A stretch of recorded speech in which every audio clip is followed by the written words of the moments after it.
Hello, my name is Jambareeqi. I'm going to interview one of the most talented directors in the British animation industry, Richard Golezowski, also best known by his nickname Golly. Richard has directed such short films as Ident and Barefootin.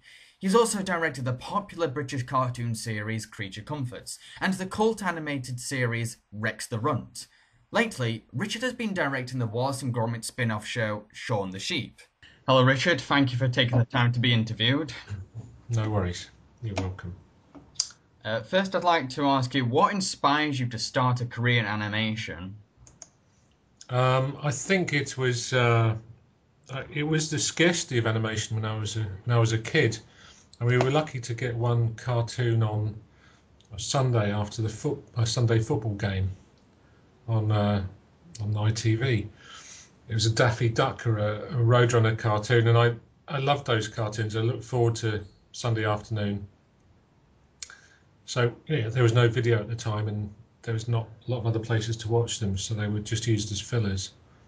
But I'd kind of disseminate those cartoons with a friend of mine that evening. After we were playing football, we'd also talk about the cartoon, and it's just something that always had a big impression on me: the timing and the comedy, slapstick comedy, such like. You've experienced both freelance work and working for a company. Which one would you say that you prefer? um, I don't know if I can say whether I prefer being freelance or employed, because when I was freelance, I was single, so I was pretty carefree, had disposable income, could choose when to work and when not to work. It was nice, it's great.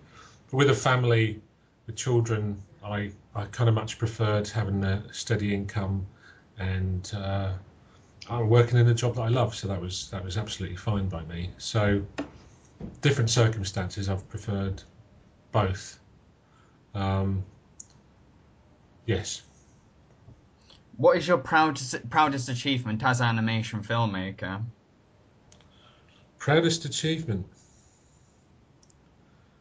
I think winning a BAFTA for um, for Robbie the Reindeer a few years ago.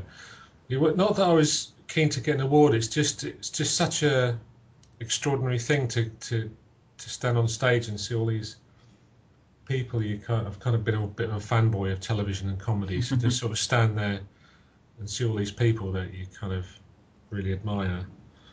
That was a massive moment. But lately, I think I've been very proud in Shaun the Sheep in sort of making a series that punches above its weight, because it's conceived as a children's series, and it's shown on children's TV, but the demographic, the people that watch it, are right across the board, and adults like it as much as kids, and I'm very proud of being able to do that. So that's quite unique. Would you say the impact of Shaun the Sheep is much like the same impact as Magic Roundabout? Um, yeah, I suppose it's similar. Although Magic Roundabout was an adult political satire um, that was of its time and taken by Eric Thompson and turned into just a very surreal show after he'd had a few drags of his spliff. But Shaun, but equally Shaun is a nod to adults as well. So there's we never in Shaun we never write the humour. We never talk down to kids. We always just uh, write it in a way that we think is funny. It's not that we're trying to do jokes for kids and adults. We just write the whole thing as if we're trying to make ourselves laugh, and I think that's part of its success. Now, I consider your film, Ident, to be one of my favourite animated shorts of all time. To me, it's like an examination of human identity and society's pressure to attach yourself to an identity. Can you please explain your intentions behind the film? Like, can you narrow down what meaning or message you wanted to get across? Yeah, one thing, it was quite a long time ago, but I think it was about identity. I was feeling very. I think I was maybe a bit cynical about life at the time, and I was thinking that the world was just, it just more of the same. I'd gone through sort of punk. I've been a punk in my youth, and it kind of felt like it heralded something new. And then after a few years, it's all the same again. I just felt like nothing ever changed. And having grown up, you kind of don't want to be like your parent, but you end up being like your parent, and all these things kind of are quite cyclical, and it all sounds a bit depressing. But I also think what I try to do is, I think was what a lot of young filmmakers do when they get a chance to make a film. They throw in everything down the kitchen sink. It becomes kind of an incoherent sort of huge blob of all your psychoses and all your problems into one film, So that kind of made it quite rich. But I'm not knocking it, but it looks to me pretty incoherent these days. But I love making it, and it was influenced by an illustrator called Saul Steinberg, who I was into at the time. I love his illustrations and his paintings, and so the style of the piece was based on that, just because I liked it at the time. But I came out of I'd worked in a factory, and I'd also, even as a youngster, hated going into Bristol city centre that was just littered with drunks on a Saturday night, throwing up and fighting. And so I suppose it was a sort of my feeble stab at society, if you like, and trying to escape that, and having to have certain identities for certain people, all those kind of things. A huge kind of mixture of ideas and themes for one short film. And I think it's kind of what people do when they have the chance to make their early first film. I could have taken any one of those and made it into a film, but instead I took several ideas and made them into one film. Does that answer your question? Yeah, thank you. Do you have any influences on your animation work, like any directors or existing animation or live action movies that inspire your own ideas as a director? Yeah, I think I get inspired more by comedy than animation. I mean, there's a few animators that I really love, and sadly one of them died recently, called Runrake. Do you know his work? No. His name's Runrake, Runrake. You'll find some of his work on YouTube and things. I just thought he was a genius, and sadly died. I've always been inspired by fantastic comic timing, which a lot of the early Warner Brother cartoons contain. Chuck Jones and people like that, just so brilliant at comic timing, and but also like Laurel and Hardy and that, and a comedy that relies on few words, and Nick Park came from that kind of mix as well. He loved silent comedy, and that's why there's so few words in Wallace and Gromit. Other influences. Yeah, I'm just a comedy fanboy, actually. I love the File Show, and love all sorts of comedy, really. Do you have any favourite films? I do, yeah. It's funny, I had this conversation the other day, because people say, "What's your favourite film?" And it's impossible to say what your favourite film is, because I love lots of films, but I think ones that really resonate with me at different extremes. I love Night of the Hunter, very old film, because it was just so dramatic and theatrical and surreal and dreamlike. And I like the Quay brothers. I don't know if you could say these have had an influence on me, but I love the drama of those kind of films. But I also realised that one of the films I watched the most is The Three Amigos with Steve Martin. Do you know that movie? Yes, I know the movie, yeah. I mean, for some reason, I still haven't quite pinned it down. I must have watched it about 20 or 30 times. And it just still makes me laugh when I watch it. And I'm not entirely sure why, because I don't. It's not a big favourite with a lot of people, but love that film. But love all sorts of things. Love the new Bond film. Love Tarantino. Love Martin Scorsese. I just enjoy watching films, really.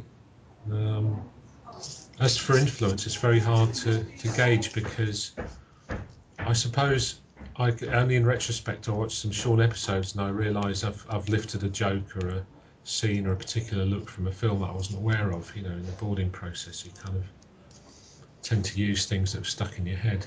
It's like a subconscious influence. Yes, yeah, exactly. Yeah. What do you think of the animation industry right now, in particular the British animation industry? Um, it's quite a broad question. I worry about it because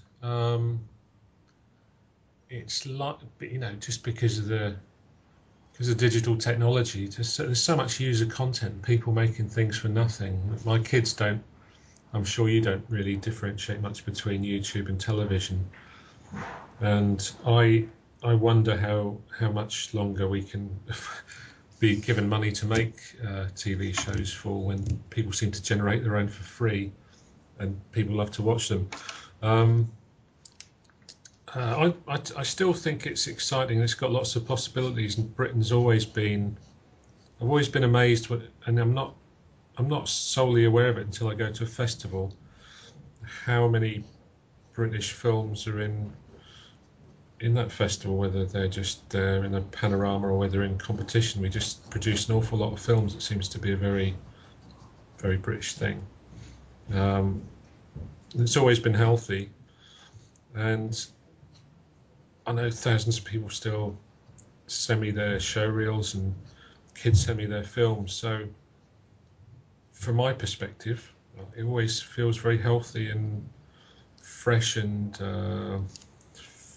fessend, is that the word? And very exciting. Have you ever considered making your own feature-length film?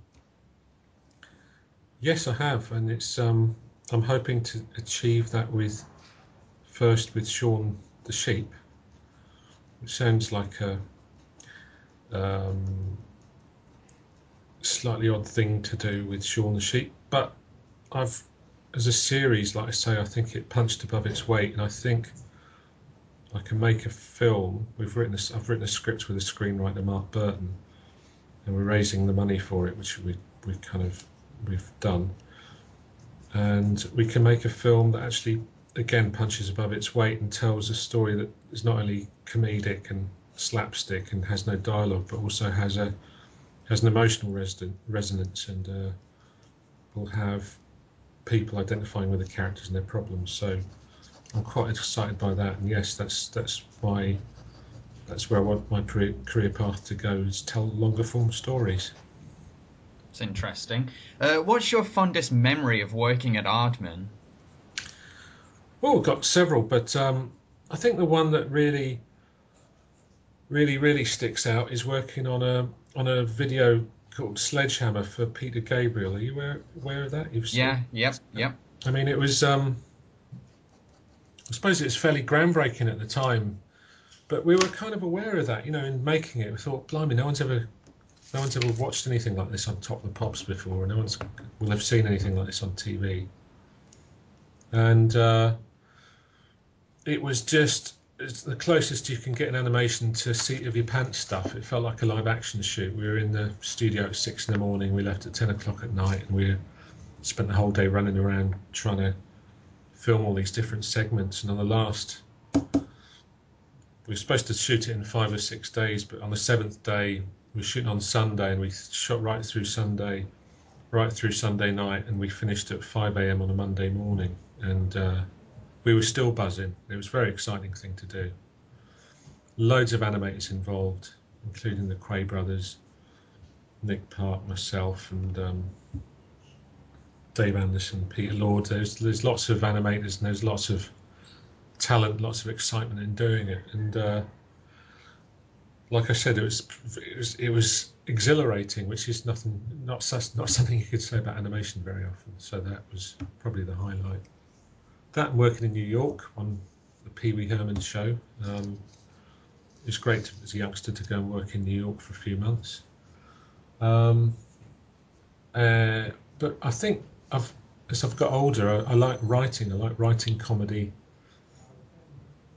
And in the last few years, it's the satisfaction of writing and seeing a gag you've written actually make people laugh on the screen, or uh, not just a gag, but a scene where you feel sorry for somebody. I actually made one of our members of staff cry in a particular scene of Shaun. She had to leave the room. She was upset, and I felt quite pleased about that. Do I can do both comedy and pathos. She was crying because it was sad, not because it was bad, by the way. I know, yeah. Yeah. Yeah.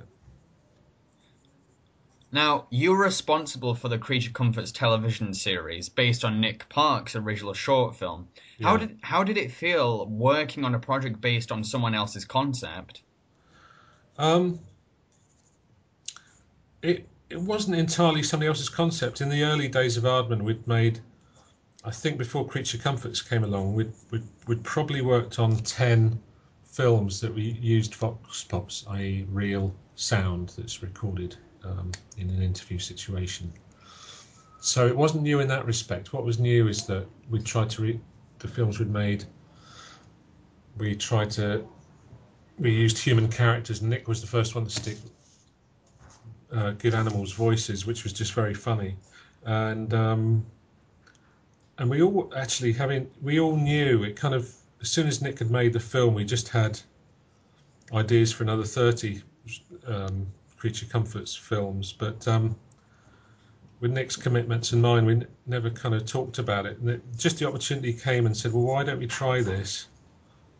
Would you like to direct it?" "Yes, please," I said. And yeah, it was one of the most fun jobs I had because another thing I enjoyed doing as a kid was in Punch magazine. There used to be a caption competition, so it'd have an early cartoon from Punch, maybe from 1910s or 1920s, and then you had to sort of put a modern day punchline to it. And that was kind of how Creature Comforts worked. We were listening to hundreds and hundreds of hours of dialogue, and we'd find snippets we liked, and then we imagined what picture would make that line of dialogue funny.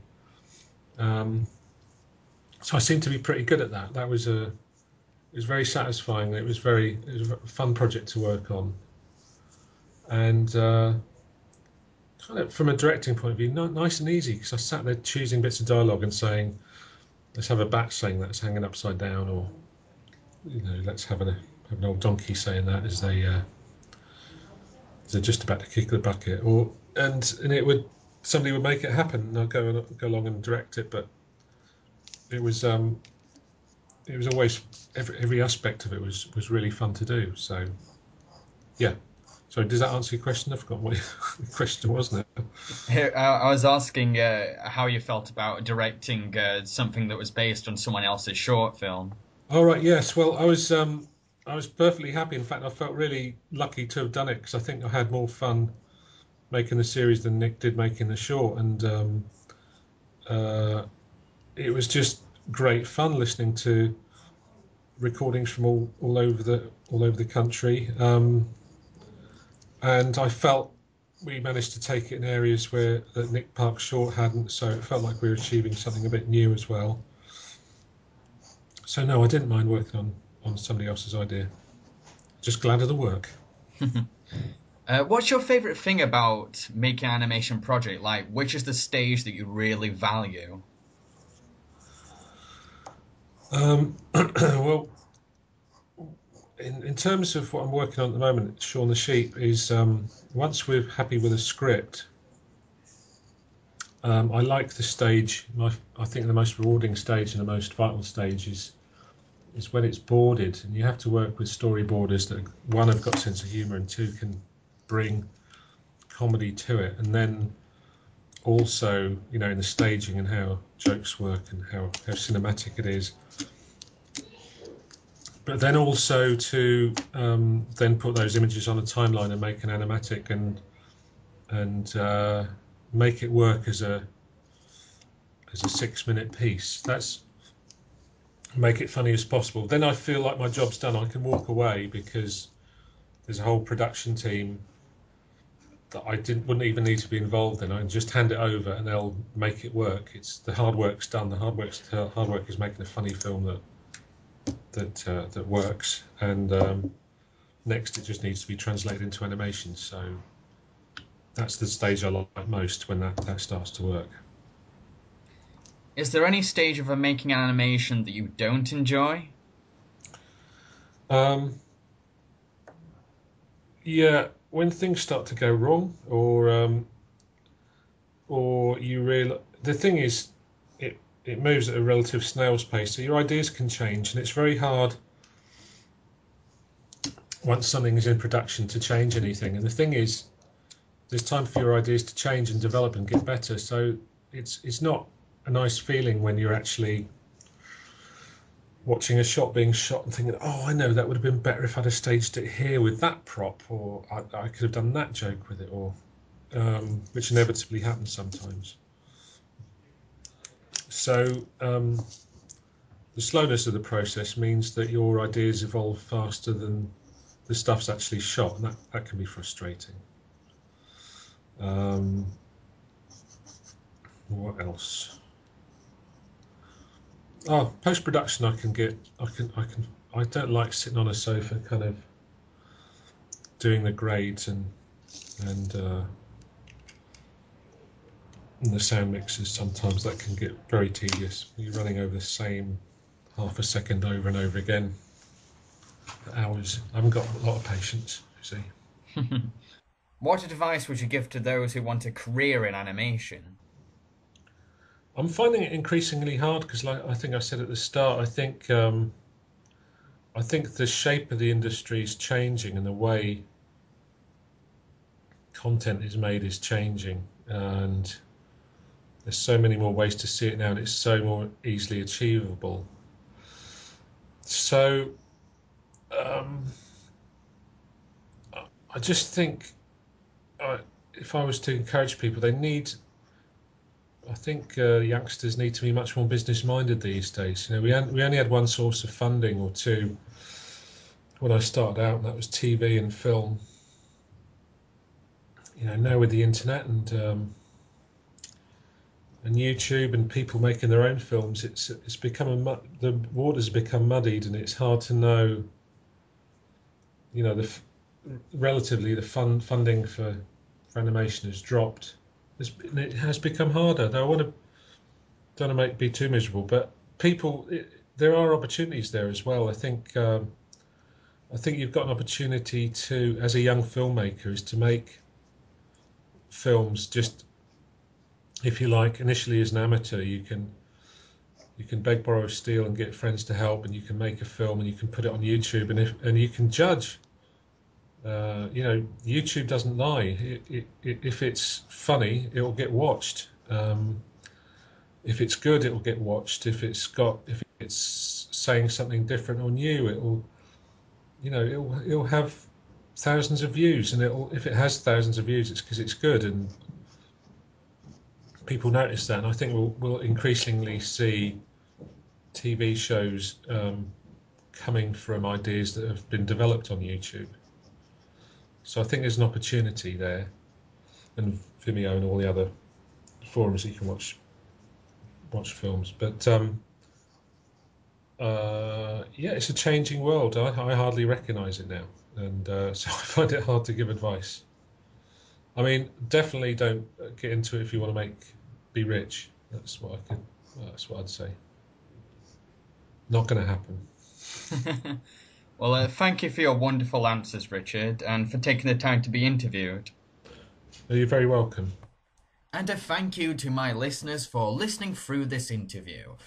Please check out Richard's work, it's really fantastic. You're also welcome to check out my reviews of animated features.